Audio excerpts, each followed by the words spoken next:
एक क्वेश्चन दिया गया है बच्चों, 5 सेंटीमीटर लंबाई की कोई वस्तु 30 सेंटीमीटर वक्रता त्रिज्या के किसी उत्तल दर्पण के सामने 20 सेंटीमीटर की दूरी पर स्थित है। प्रतिबिंब की स्थिति, प्रकृति तथा आकार ज्ञात कीजिए। तो सबसे पहले तो देखेंगे दर्पण कौन सा है, यहाँ पे उत्तल दर्पण। उत्तल दर्पण की में जो वस्तु की दूरी होती है वो ऋणात्मक होती है और फोकस दूरी जो होती है वो धनात्मक होती है। और प्रतिबिंब की दूरी हम लोगों को ज्ञात करनी है। तो यहाँ पे चित्र देख लेंगे, ये है हमारा उत्तल दर्पण, ये उत्तल दर्पण है, ये हमारा मुख्य अक्ष है, इधर साइड हमारा फोकस होगा और यहाँ पे कहीं पे वस्तु रखी गई है और जो वस्तु की दूरी दी गई है वो 20 सेंटीमीटर, मतलब ध्रुव से 20 सेंटीमीटर की दूरी पर एक वस्तु रखी गई है। और यहाँ पे फोकस दूरी प्लस में होगा, दिया नहीं गया, यहाँ पे वक्रता त्रिज्या दिया गया। तो जो फोकस दूरी होती है वक्रता त्रिज्या की आधी होती है। तो हम लोग फार्मूला इसका ये वक्रता त्रिज्या और फोकस दूरी में संबंध पढ़े हैं, F बराबर R/2। R है हमारा वक्रता त्रिज्या और R का मान दिया गया है यहाँ पे वक्रता त्रिज्या 30 सेंटीमीटर। तो फोकस दूरी निकल आएगा यहाँ से 30/2, 30/2 मतलब हो जाएगा 15 सेंटीमीटर, यहाँ पे 15 सेंटीमीटर। अब फोकस यहाँ पे धनात्मक रहेगा क्योंकि दर्पण के दूसरी तरफ है, यहाँ पे जो उत्तल दर्पण है उसकी दूसरी तरफ। वैसे उत्तल दर्पण की जो फोकस दूरी होती है वो धनात्मक ही होती है। अब जो जो दिया गया क्वेश्चन में उसको लिखेंगे। सबसे पहले ये दिया गया 5 सेंटीमीटर लंबाई और ये प्रतिबिंब की है, वस्तु की लंबाई दी गई है 5 सेंटीमीटर लंबाई की कोई वस्तु। तो वस्तु की लंबाई को हम लोग O से प्रदर्शित करेंगे। ये दिया गया है 5 सेंटीमीटर, ठीक है। 30 सेंटीमीटर वक्रता त्रिज्या, R बराबर 30 सेंटीमीटर यहाँ पे दिया गया था, तो हम लोगों ने फोकस निकाल लिया। फोकस दूरी आ जाएगा यहाँ पे 15 सेंटीमीटर। उसके बाद कहा कि किसी उत्तल दर्पण के सामने 20 सेंटीमीटर की दूरी पर वस्तु रखी गई है। तो वस्तु की जो दूरी है U बराबर माइनस का 20 सेंटीमीटर। माइनस क्यों है अभी बताया, ध्रुव से जो वस्तु रखी गई है वो दर्पण के दाहिनी तरफ यानी दर्पण के सामने की सभी दूरियां होती हैं ऋणात्मक। हम लोगों को निकालना V का मान, प्रतिबिंब की स्थिति और प्रकृति भी ज्ञात करनी है और प्रतिबिंब की ऊंचाई भी ज्ञात करनी है, आकार जिसको बोलेंगे हम लोग, प्रतिबिंब का आकार भी ज्ञात करना है यहाँ पे। तो दर्पण सूत्र लगाएंगे यहाँ पे 1/F बराबर 1/V प्लस 1/U। यहाँ से हम लोगों को V का मान निकालना प्लस 1/U को दूसरी तरफ भेज देंगे तो ये माइनस में हो जाएगा। 1/V बराबर 1/F माइनस 1/U। मान रख देंगे जो जो दिया गया है यहाँ पे। फोकस दूरी कितना, प्लस का 15, 1/15 माइनस U का मान कितना, यहाँ पे माइनस का 20 है, माइनस 20 रख देंगे।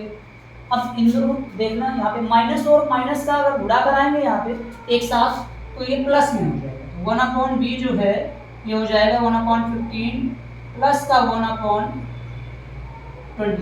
दोनों का एलसीएम लेंगे यहाँ पे, इधर साइड देखते हैं हम लोग।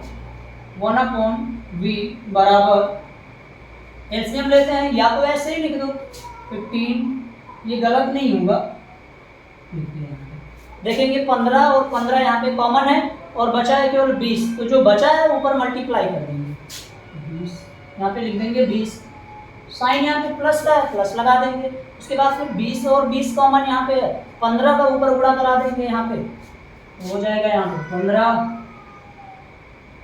1/V का मान आ जाएगा 20 और 15 होता है 35/15 गुणे 20। 5 से काट देंगे इसको, 5 सत्ते 35 और 5 चौके 20। 1/V का मान आ गया यहाँ से, ऊपर आ गया 7 और बटे में आया 15 चौके 60 सेंटीमीटर। या इसी को V का मान हम लोग जब निकालेंगे तो 60/7 हो जाएगा। क्रॉस मल्टीप्लाई करा दिया, 60 का गुणा 1 में कराया और V का यहाँ पे, तो ये हो जाएगा 60/7 सेंटीमीटर। भाग दे देंगे 7 से 60 में तो आ जाएगा यहाँ पे 8.5 सेंटीमीटर। भाग दे देंगे 7 से, भाग देंगे 60 में। उसके बाद ये हमारा v का मान आ गया, धनात्मक आया है। इससे ये पता चल रहा है जो उत्तल दर्पण है उसके दूसरी तरफ प्रतिबिंब बनेगा, मतलब फोकस जिस तरफ है उसी साइड बनेगा। 8.5 सेंटीमीटर। अब हम लोगों को निकालना है आकार। आकार निकालने के लिए रेखीय आवर्धन का फार्मूला लगाएंगे, m बराबर I/O, या इसी के बराबर होता है माइनस का V/U। ये वाला फार्मूला अप्लाई कर देंगे हम। यहाँ पे देखेंगे I/O बराबर माइनस का V/U। आई हम लोगों को निकालना है, O का मान दिया है 5 सेंटीमीटर, रख देंगे यहाँ पे 5 बराबर माइनस का साइन। V का मान हम लोगों ने निकाला 8.5, या तो रखो या तो 60/7 रखो, दोनों रखने से साल हो जाएगा, तो हम लोग 60/7 रखते हैं यहाँ पे, 60/7। और U का मान यहाँ पे क्वेश्चन में ही दिया गया है 20 सेंटीमीटर। 20 सेंटीमीटर माइनस का है तो -20, ये माइनस से माइनस कट जाएगा, I/5।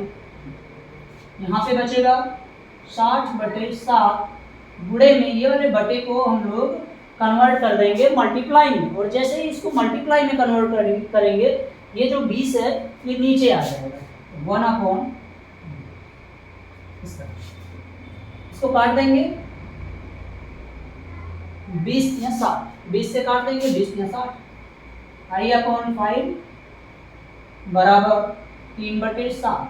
यहाँ पे भी त्रियक गुणा ऐसे कराएंगे, 5 का गुणा 3 में, 7 का गुणा I में, हो जाएगा ये 7I बराबर 15, 5 या 15, ये I बराबर 15/7। इसी को हम लोग भाग से सॉल्व कर लेंगे। 7 का भाग 15 में देंगे, यहाँ पे अलग दे देंगे, 2 बार जाएगा 14 हो जाएगा, 1 बचेगा, भाग जाएगा नहीं, दशमलव लगा देंगे यहाँ पे, ये हो जाएगा 0, 1 टाइम ही जाएगा। और उसके बाद एक बार और लेके जाना चाहो तो ले जाओ, 20 हो जाएगा 4 टाइम। आई का मान यहाँ पे आ जाएगा बच्चों 2.14 सेंटीमीटर।